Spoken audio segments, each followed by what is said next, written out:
we live in a busy world, a very fast-paced world. So it's more important than ever that we take the time to slow down.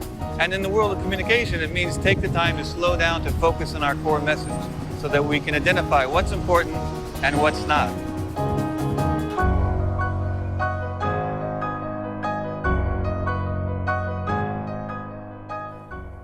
Presentation Zen is an approach, not really a method. You know, a method is something you pull off the shelf and can follow step by step. So Presentation Zen is really about an approach to seeing, to identifying the problem in a way that will help you make much better presentations. So, you know, every presentation basically has three chunks, right? You have the preparation and you have the design, and then in the end you have to deliver it. And that's pretty much standard with every presentation. So I've taken three ideas out of the world of Zen, which are very, very simple ideas. The first one is restraint. Restraint especially applies to preparation. We want to identify what's important and what's not, and take what's not important for the moment and put that aside. And that takes a lot of willpower and to sort of restrain ourselves to let go of our babies and leave those out, at least for the moment. The second thing is simplicity. Well, but what does simplicity mean? Simplicity means many different things for many kinds of people, but basically it means the old, you know, less is more kind of thing. Visually, we want to include only what's necessary to get the point across, and the superfluous and the non-essential can be removed for the time being. And the third thing, of course, when we're talking about delivery, is naturalness. How can you make your delivery a much more natural and much more engaging type of thing? And of course, words like conversation come to mind. People like Steve Jobs, of course, who, even though he's speaking to, let's say, 5,000 people at a Macworld, he comes across in a very conversational manner. So that's sort of the goal with naturalness. Every week I get emails from people who have read Presentation Zen or who follow the blog. And recently I got an email from a technologist in India who said that really following this approach sort of changed his life in a way because he had this great content, but his presentation sort of followed the same old way, the sort of death by bullet point approach. And he took some of these ideas, made it much more visual, much more engaging. He himself became a much more engaging figure, and it changed his life because people were listening and they were getting his important message. So I think no matter what field you're in, if you look at Presentation Zen and follow the approach, keeping in mind, you know, the restraint, design, simplicity, all of that, I think you'll be prepared to make really, really incredibly great presentations.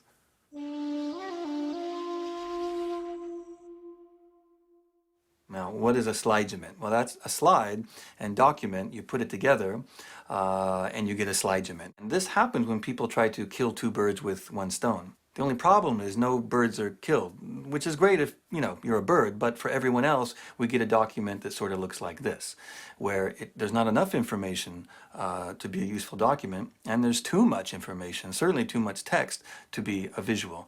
And this is what happens when we don't exercise restraint. The opposite of restraint to me is actually laziness, right? Or, you know, we just don't take the time to bother with this idea of paring down and focusing on what's important.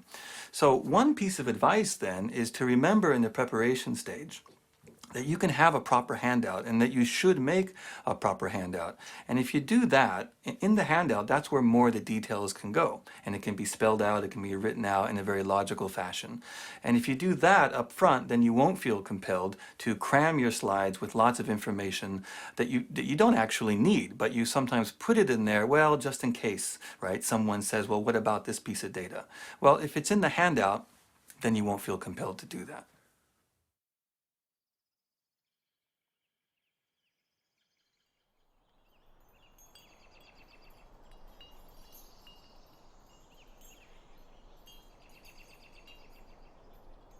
So you might be saying, what's Zen got to do with it?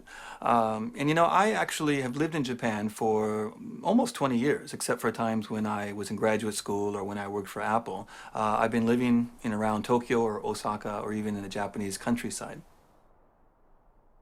So Zen, which was born in India and then moved to China and grew up in China, but really took root and flourished in Japan. And it's at the heart of Japanese culture.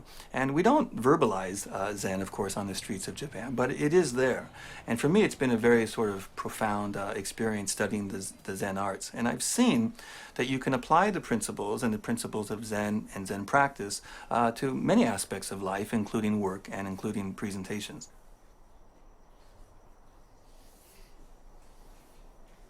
There are many concepts in Zen, but for me it's all about simplicity. And simplicity, which sort of has gotten a bad rap, certainly in the United States and in the Western world in general, simplicity is not about dumbing things down or leaving out what's important or sort of, trying to skirt an issue, for example. Simplicity is actually quite profound and very powerful, and it isn't even easy to do. But by the end of this video, and if you read the book, I think you'll have some concepts that will help you, leverage this idea of simplicity and bringing out what's important and leaving the non-important behind. So simplicity isn't necessarily simple to do, but for our audience, for our end users, it will be, extremely powerful to do.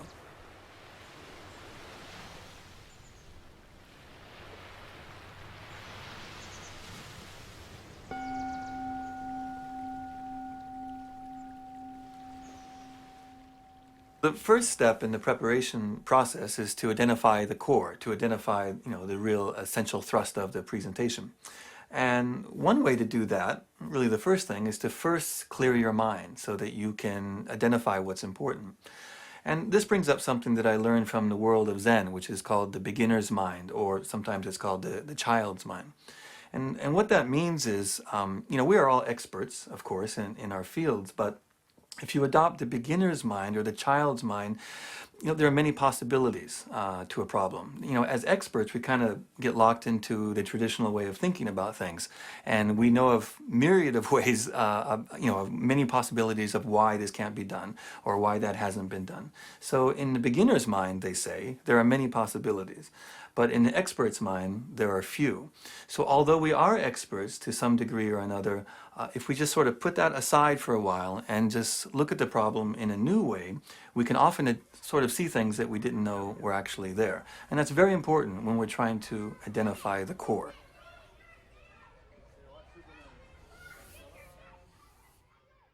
Okay, but how? How do we clear our mind? How do we adopt a beginner's mind so that we can identify what's important? So one thing I always recommend is to go analog. And what I mean by that is to not prepare at the computer, but to get a million miles away from the computer, actually.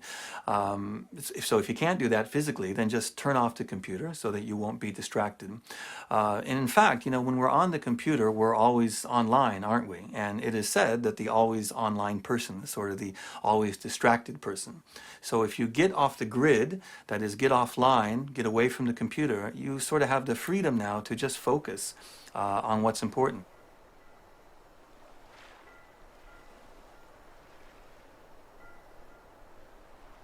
I recommend taking a legal pad or some notebook or something like that, or maybe just a whiteboard in a conference room by yourself, but get away from technology so that you can identify what's important and what's not.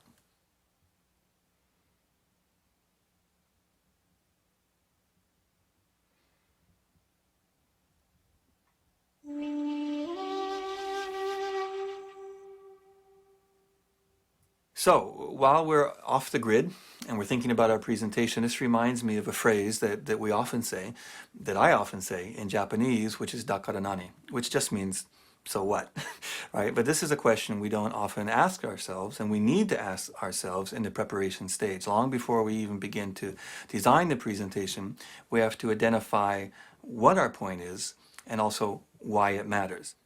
So when we ask ourselves, what is the meaning and especially why it matters to our audience, that's when we can identify what's important and what's not. And it may be cool to us, but it might not really go back and support the core. And if it doesn't, that's when we just have to cut it out. And this is what we do in the preparation stage that a lot of presenters fail to do. They sometimes say, well, better safe than sorry, so I'll just include that stuff, even if it doesn't really go back to support the point. So remember, always use restraint and ask yourself, is this really important and what does this mean from my audience's point of view, does it help the story?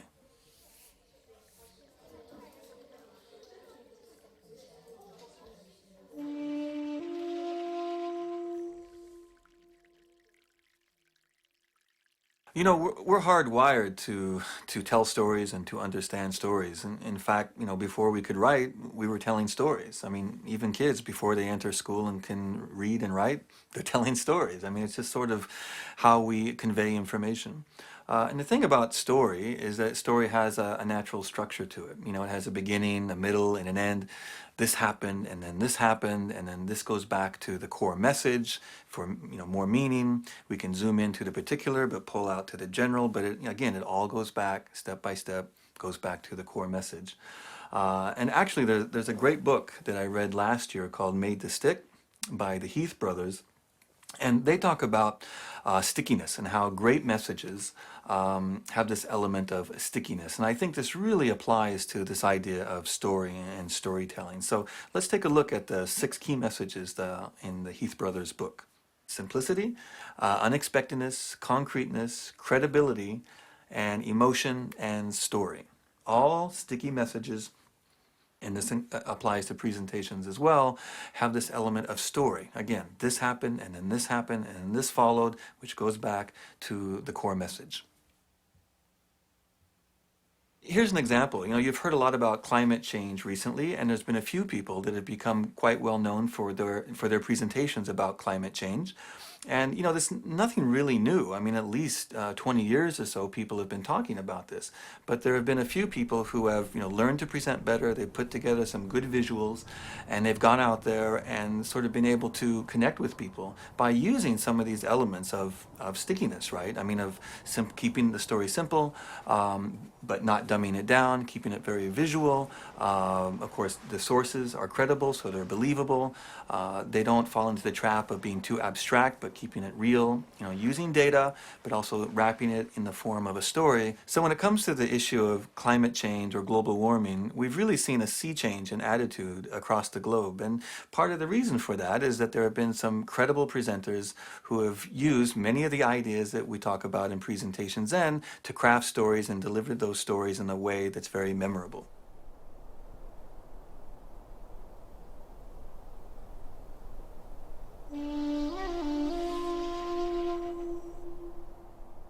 Now, different people have different ways of doing things. This is my process, and something similar works for a lot of people. So let me just share the way I do it. It's basically in 4 steps. The first part is brainstorming, and that's nothing new to most of you. To me, brainstorming is very, very messy. Usually it's on a whiteboard, or it might be in big sort of post-it notes. And that's when you're freely expressing, you're thinking about a problem, you're expressing ideas, and you write it all down. And you don't judge it, as you know, at that time. So it tends to be kind of messy, and it's all up there visually so that we can see it. The second step is what I call grouping. And during the grouping process is when we step back. And that's the great thing about going analog, is that physically you can step back, which is harder to do on a computer. So we're stepping back, we're looking at the whiteboard, and we're seeing themes, or we're identifying, oh, here's something which is the most important, or maybe these 2 things. And through that, we can identify the core, which is basically the one thing. What is the one thing that we really want to say? What's the one thing that is the heart of this? And then after that, we may come up with 3 things, 3 sort of sections that can hold that up. And the example that I'm showing here is about fitness and having a healthier life. I worked with a client, and their goal was to give good health advice. But their main idea was that you, the patient, are in charge. So in spite of everything else, things like genetics and obesity and all these things, that you are in charge. Now, from the whiteboard, from all the brainstorming, we identified 3 key areas: diet, exercise, and mind, you know, how relaxation. So from that, after they identified those were the 3 key areas that they wanted to use, they went deeper and gave specific concrete advice in those 3 areas without ever losing track of the key message of you're in charge. Okay, so we've looked at brainstorming, and then we've gone into grouping, where we identify the core and we also identify the structure. Usually it's in 3s, it can be in 2s or in 4s, but we have a solid structure to it now. And the next step is to go to storyboarding. Now you can storyboard actually still away from the computer. You can do it on a piece of paper. You can actually in PowerPoint just print out a blank slide, but still on paper away from the computer, you sort of take those core ideas, that structure, and then map them out visually into different slides. So that's storyboarding away from the computer, but of course eventually you have to put it into PowerPoint or Keynote, and that's when you open up slide view so that you can see all the slides, so you can get a sort of a visual picture of where the story is going to go. So the question is, why not just storyboard right on the computer in the slide view? And for some people that works. And I don't know if there's a lot of scientific evidence on this, but my experience, this was at Apple and this is looking at inside other companies in Silicon Valley and even in Japan, even if the end product is going to be very much digital, in the beginning phase, when we storyboard it out, we still do it on paper or on a whiteboard. But the advantage of that is you can step back from it, and you can tape the paper to the wall, and that just I don't have any clear evidence that this is the best way, but I know that for most of the pros, that's the method that they use as well. So here's an actual example from a presentation that I did about a year ago. So this is called Zen and the Art of Presenting, as you can see on the legal pad there. And the goal really, people, if we're lucky, will remember one thing a few weeks later. So my goal was to get the audience to realize that there's a different way to present with slideware, with PowerPoint or with Keynote, and to sort of increase their awareness. You can see that I've identified the 3 underlying themes, which are the same ones that are in the book and in this video, which is restraint, simplicity, and naturalness. And then the structure that really gives, that is sort of the meat around the presentation, is also related to the 3 hunks of the book and the video, which is preparation, design, and delivery. Okay, so now we're in slide sorter view, and you can see all the slides in our presentation. You can see the title slide, of course, very simple, the naked presenter. And then I take some time to explain, what does it mean? What does naked presenter mean? It's a catchy title, but it comes from the idea of hadaka no tsukiai, which means in Japanese, basically, naked, we're all the same. So it's sort of a metaphor for, efficient, honest, real communication. So I set that up, set the stage, but then it's very clear. The structure is extremely clear and visual. You can see it right here. There's preparation, visuals, and delivery. And you don't always have to be that explicit with the structure, but in this case, it worked very well to do it that way. I wrap it up by showing that same slide again, just so it's sort of the ending. Here we are, preparation, visuals, and delivery. That sort of wraps it up, and then go to Q&A. And what you'll notice is that Q&A, and it doesn't always have to follow this structure, but Q&A is not the last thing. So I don't end on Q&A, and that's why you'll notice that there's still a few more slides where, again, I sort of review what are the key points. The key point was, remember, you can present in a different way, and that's what I wanted you to remember. So when it comes to preparation, what does all this mean? And for me, the core takeaways are this. The first thing is you got to get off the grid and get a million miles away from the computer, as I said. And whatever works for you, it might be riding a bike to the bay or just going to a coffee shop with your legal pad or a notepad or whatever. There are many ways to do this. But when you get away from the computer, you can identify the core and really focus on what's important and leave the rest out. And also during this stage, of course, is when you identify the structure, and you can give it a story and a sort of step-by-step, structure to it. And then finally, with this sort of organization that we have, this leads very nicely into the next step, or the next stage, which is design.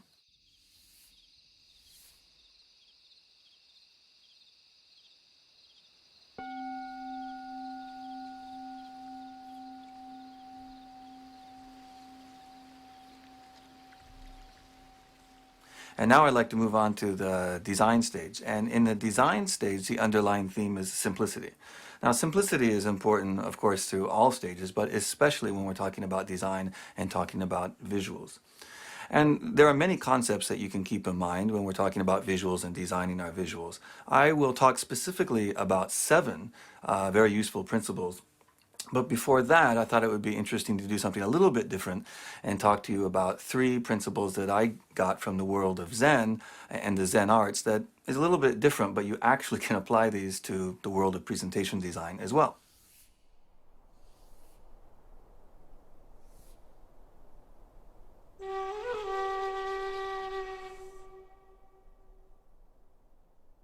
The first one is called kanso, which is a Japanese word for simplicity. It's one of the Japanese words for simplicity, which basically means less is more.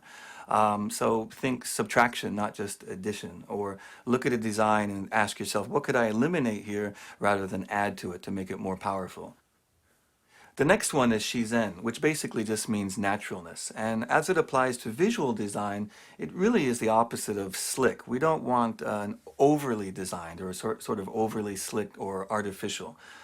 You want designs that are, good looking and very effective, but not sort of forced creativity. The next one is called shibumi. Now, this one's a little bit hard to explain because it has many different meanings depending on the context. But when we're talking about visual design, the idea of shibumi is basically about elegant simplicity or articulate brevity. You can think in terms of suggestion rather than just really, beating someone over the head with it visually. So these ideas really get back to, again, to the idea of simplifying, and that if you simplify, you can actually amplify your message. Amplification through simplification is an idea that people like Scott McCloud has talked about in his book on comics. And the thing is, amplification through simplification is not an idea that is very common with most people. Most people try to avoid simplifying because they think it's going to actually weaken their design.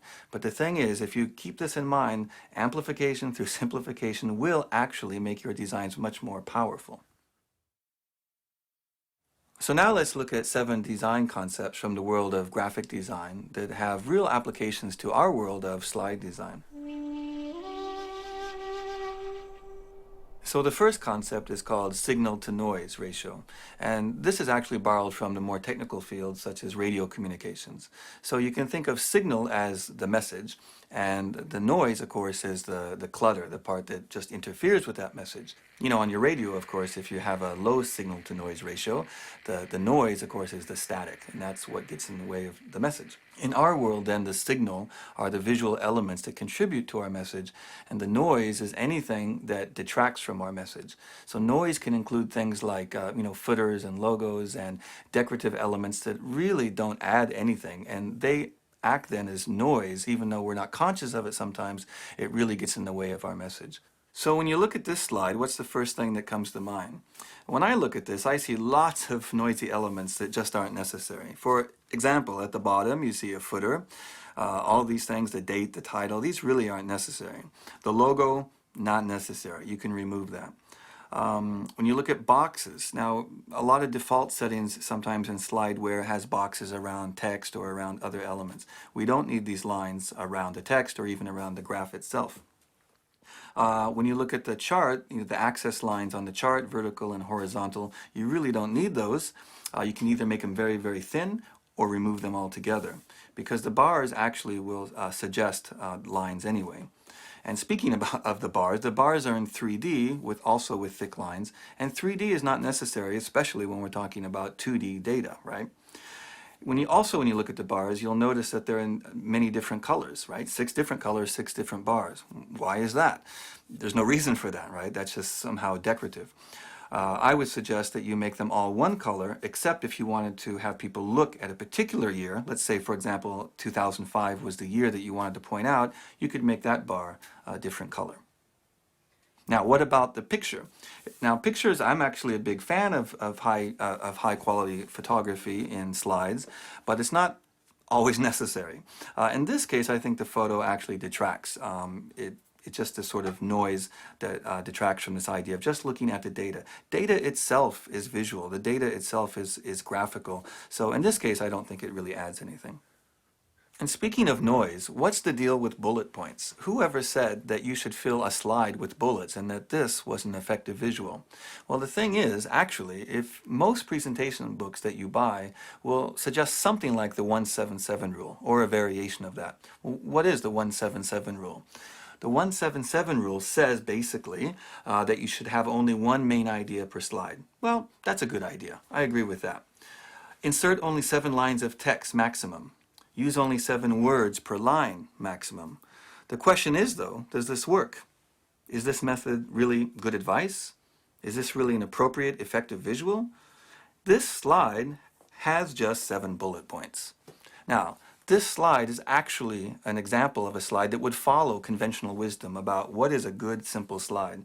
But this is not visual at all. This is a great example, actually, of noise, because we cannot read and listen at the same time. In this case, this kind of text on a slide just becomes clutter in my eyes, and it doesn't contribute to the person standing there, it doesn't contribute to the narrative.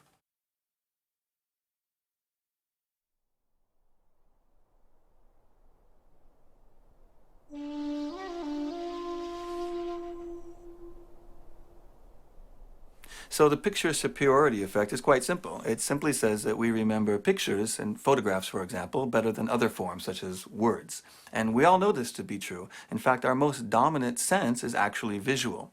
So let's look at some examples here. All right, so look at this slide. Now, when the speaker presented against this slide, his main point was that blogs are like sharks because you have to keep your blog updated or it will die. People will lose interest. Just like a shark, if a shark doesn't keep moving, the shark will die, right? The thing is, this slide is not very visual. It's not visual at all, and the words are there in bullet points repeating what he's already said. Now, if you look at this slide instead, this slide is very visual and very effective to get the point across. Now, there are no words except blogs are like sharks. And in this sense, the words along with the picture becomes a powerful visual. And they don't get in the way at all of the presenter and his narrative. So his spoken word along with this full bleed photograph and his key point, blogs are like sharks, together make a very, very powerful and memorable message. But also keep this in mind, picture superiority doesn't just mean pictures or photography. It also means things like quantitative displays, bar charts or a line chart. That is also a strong visual element. So when we say picture, we really mean anything which isn't just text or noise on a slide.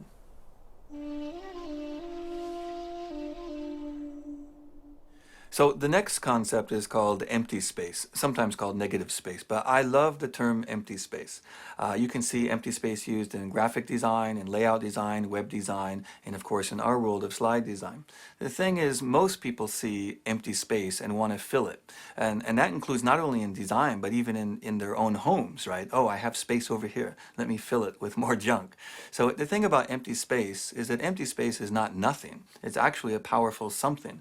And when you leave that area empty, it actually contributes more to those visual elements that are in the positive space.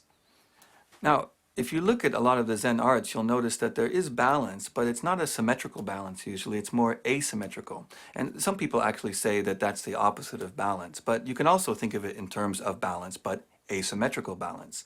So you might have empty space in one area or a lot of empty space which balances out, let's say, deep sort of elements or very powerful elements on a different part of the slide. If you look at this slide here, you'll notice it's rather a traditional kind of slide with a title and bullet points, and there's not much empty space at all, or certainly not a good use of empty space. Now, instead, remember, we don't need the words on the slide, or so many words on the slide, because the presenter is going to be speaking those words. So look at this slide, this first one. You see the text element, hara hachibu, and the visual element on the right, but most of the slide is actually empty. And with these there's actually three elements. Most people might see two elements. They see the text and they see the visual, but there are actually three. And the thing is, they work in harmony to provide balance. They don't get in the way of each other. We're sometimes not conscious of this, but these three elements work in harmony and work in balance. It's a symmetrical balance, but it works very, very well to support our narrative visually. So the idea of empty space used in visuals is not just limited to the world of Zen, of course. It's something that we use in the Western world as well, in graphic design and other areas of visual design.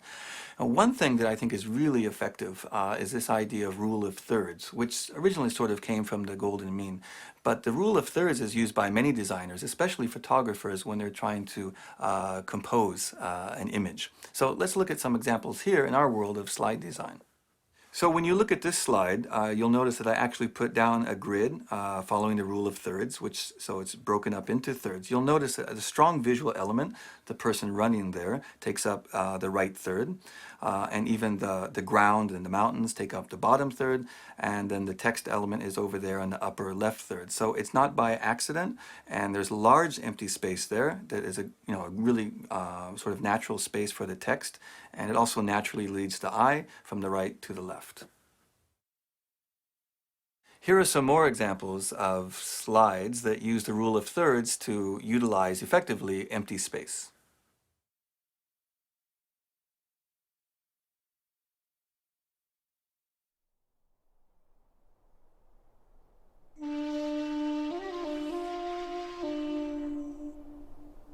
So I said there were 7 design concepts, and we've looked at the first 3, and now let's look at the last 4. And these 4 I've actually grouped together in what I call the big 4, and they are contrast, repetition, alignment, and proximity.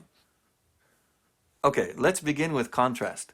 Now, I think contrast is actually the most important of the 4, and you can achieve contrast in many different ways. For example, black and white, color, size, and shape. But contrast is really about difference and showing difference, and we don't want to just show a little difference, we often want to show a big difference. Okay, let's look at these first set of slides. And the first one here, the blue one, the blue background, you'll notice that the text really doesn't stand out. The text is white, but the background is kind of white, so there's just weak contrast, right? If you look at the next one, you'll see that the text is white and also larger, and the background is very different than white. It's almost black. It's a very, very dark gradient. So that's one. Color was used to achieve contrast, but also size. You'll notice that we wanted to draw attention using contrast, let's say to the word big. So it's much bigger, and also it's bled off the page a little bit, which is sort of interesting, and it's another way to draw attention via contrast. Okay, this example is a little bit different, because if you look at this first slide, you actually can understand the graphic and you can see it, but it takes more work to see it because the background template has a lot of elements that aren't necessary. Again, these are noisy, right? But we could also say this has weak contrast because the background has too much salience. And as you can see, it's hard to see the word rate, for example, in the title, and there's just a lot of noise. It makes it harder to see the text. In the different treatment of the same data, it's just very, very easy. And even though this background does have some patterns on them, they're very, very subtle. So the contrast between the foreground and the background is really good.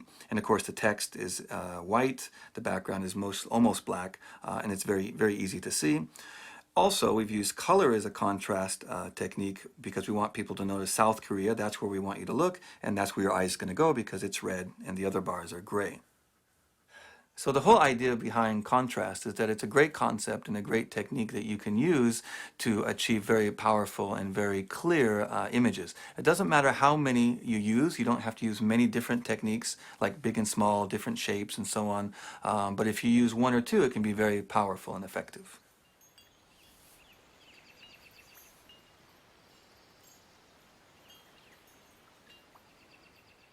So the second concept is repetition. And repetition is very simple. It just means that you repeat certain design elements throughout your design, in our case throughout the slide deck. Now, the thing is with PowerPoint or Keynote, many elements are already built in. For example, when you choose a template, it will have the same background color, the same kinds of fonts, the same color font, and so on. But that is repetition, but that can get a little boring as well. So we're talking about taking it even a step further. And you might have certain elements that are repeated, not in every slide, but are repeated in just certain slides in a way that fit the theme. For example, in this video, you may have noticed as the concepts have been introduced, there has been one design element that has been repeated. And the reason that we do that is to bring the sections together in a sort of a unified whole.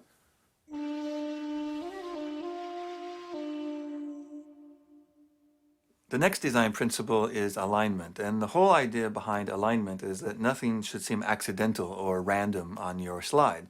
Elements are connected in some way, and that's through alignment. It's best to explain this principle by actually looking at an example. So take a look at these slides here. Now, this is an example of a title slide, and you'll notice usually we centered things, or you might flush to the left. But in this case, we've flushed all the text to the right, and you can see the main title, the subtitle, the name, and then the logo are all lined up on the right, and this forms an invisible line, vertical line, running along the right side. Here's another example, returning to the Hare Hachibu slide. Now, in this case, the text isn't exactly aligned with the eyes, but it's aligned in such a way that, although again, we're not conscious of it, but the eyes and the text sort of go together. So it sort of flows naturally. The next concept is called proximity, and the idea behind proximity is that elements that are related should be closer together and things which are not related should be further apart. You know, elements that are close together, the audience is going to assume that they're somehow related, and if they're not, then they should be at a greater distance. And again, it's best to explain this with a simple example.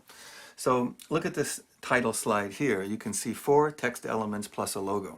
And in this case, it's really hard to tell which is more important, right? We see principles of presentation design. The second line is actually a subtitle, and then there's the name and his position. But it's not really clear which is more important than the other. In this example, the second example, it's very, very clear. So the first 2 lines of text are close together because they're more related. It's the title, the main part of the title, and then the subtitle. And then down below is the name. So the name and the gentleman's position, those are together. And the logo, again, is separated because that's the third element. So now we see there's actually 3 elements, not 5 elements.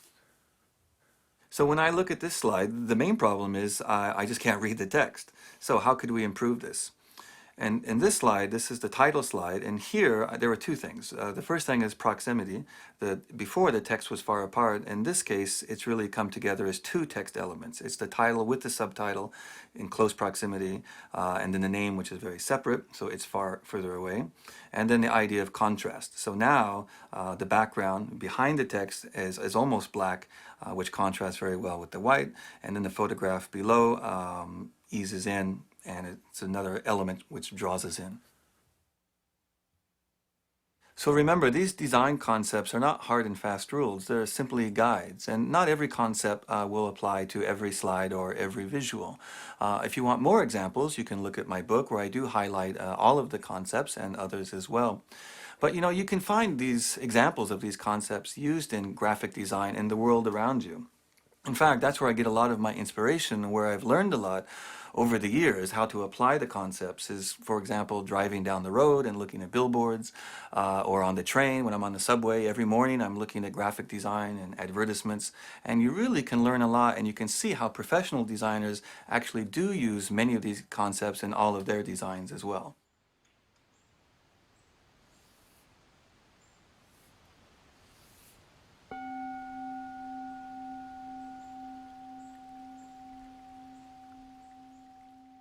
Okay, so we've looked at preparation and design, and now it's time to move to the delivery stage. Now, we've done a lot of work in the preparation and design, and it takes a lot of time. But in the delivery stage, this is where we put it all together and where we actually perform and present to our audience. And the key tenet running through the delivery stage is one of naturalness. And when I think of naturalness, I have to go back to Steve Jobs again, the master presenter. And this also brings up the issue of rehearsal. People always ask me about this. Does Steve Jobs rehearse a lot to look so natural on stage? And as a matter of fact, there is quite a bit of rehearsal that goes into his presentations. But there are different feelings about this. For some people, they feel that if they rehearse too much, then they'll lose that degree of naturalness. So it depends on your case. Each case is different. In my case, I do rehearse, and the more that I rehearse, then I'm able to be very natural in front of an audience. Because like any master, such as the master swordsman or the master artist in any field, the master has already got the technique down. So they don't have to think about the next step. They don't have to worry about technique. In fact, they don't even worry about winning or losing. At that moment, you begin to think about winning or losing, or how am I doing? That's the moment that you begin to fail, actually.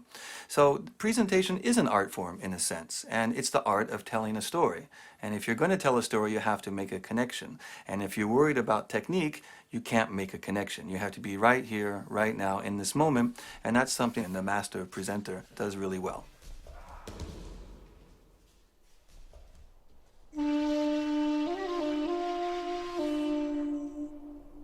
You can actually learn delivery skills from some unusual places, even from the world of judo. For example, if you look at Jigoro Kano's 5 principles of judo, you can see that actually all of them to some degree or another can be directly applied to delivery skills.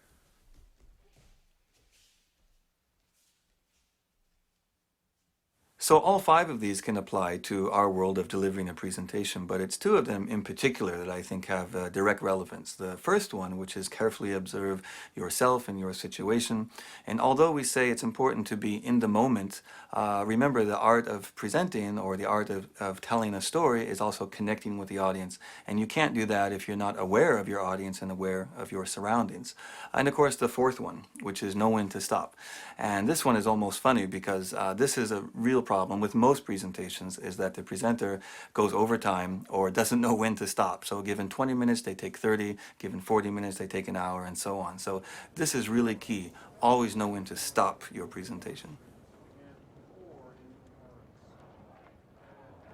So what about the issue of presenting under fire? You know, you're in a situation where there's a lot of pushback from the audience, or maybe, you know, they're sort of pushing you and disagreeing with you in a kind of aggressive fashion. So how should you deal with that?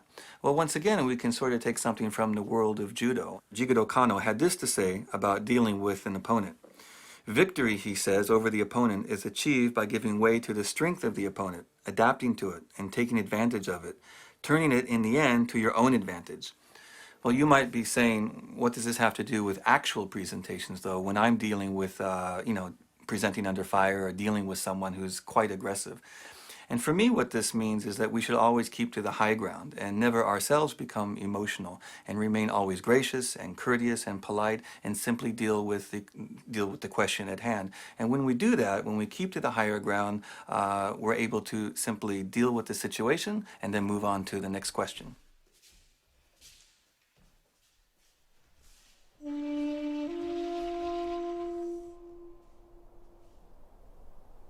One of my favorite presenters who understands the importance of being in the moment and present is Benjamin Zander.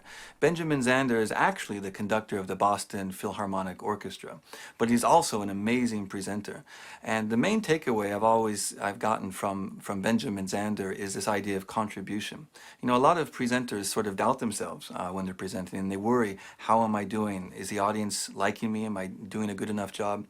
But Benjamin Zander says it's all about contribution. And again, at that moment that you begin to doubt yourself or to ask yourself, is this good enough? You know, we need to avoid that kind of thinking. It's simply about being right here, right now, making a contribution with this audience. It's just a presentation after all. And speaking of music, I've learned a lot from the art of jazz. I've been a jazz musician since I was a kid and still perform to this day. And it's funny, I've learned through music that where there is no connection, there can be no contribution.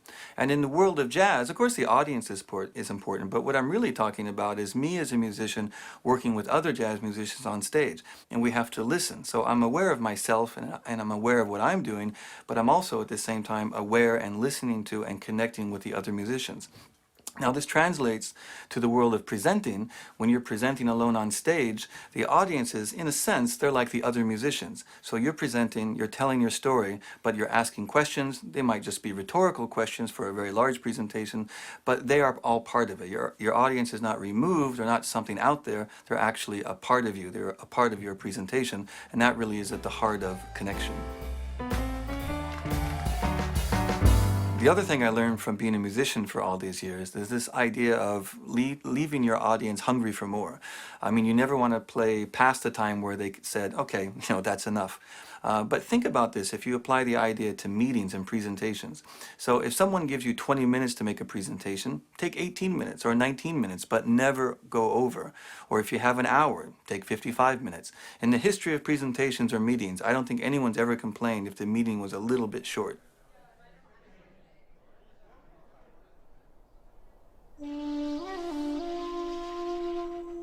If we're going to make a connection, then we have to remove some barriers. And there are many things that can act as barriers to our ability to connect with an audience. But some of the most common ones are things like turning the lights off when you're giving a presentation. Now, it's true that turning the lights off will make the slides look better, but you have to go for a compromise in that situation because the audience has to see you. If they can't see you, there is no connection. Other things like if there's a podium and you have the option not to use the podium, then don't use it.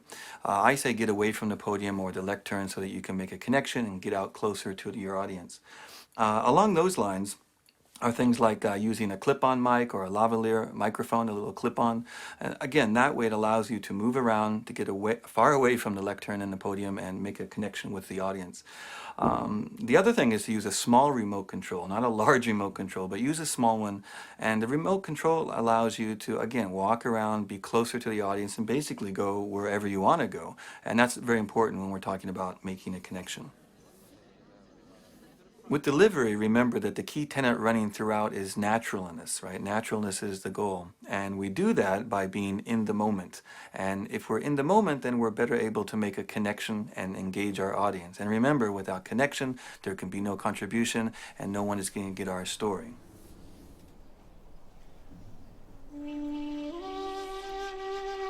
So, what's the conclusion? The conclusion is, there is no conclusion. There's only the next step. And the next step is completely up to you. You know, you can make improvements in even very small ways. And this reminds me of a Japanese idea which you may have heard about before called Kaizen. Kaizen means continuous improvement. And in the spirit of Kaizen, even very, very tiny improvements are very important. You don't have to make improvements in huge gains. You can make step-by-step improvements as well. Well, how do you improve? Well, there are many ways. The first thing you can do is just volunteer to present. The more that you present, the better you're going to get. You can present internally in your company. You can volunteer to present for your community group, whatever it is. But look for opportunities to make a presentation or to make a speech. You could volunteer or join a Toastmasters and take advantage of the education that they have within Toastmasters, or even volunteer to make a presentation within Toastmasters. You could also volunteer to make a presentation at PHUC, or just find a PHUC event in your city and just attend and see how the constraints in PHUC really lead to good storytelling. And of course you can read. There are many books on presentations which are very good, of course, and communication, but you can also learn a lot about slide design and communication by reading books about graphic design, web design, interior design, and just design in general. And of course you can also learn a lot by reading the book Presentation Zen and following my thoughts and discoveries on the Presentation Zen blog. But remember, in the end, it's all up to you. Ganbatte kudasai.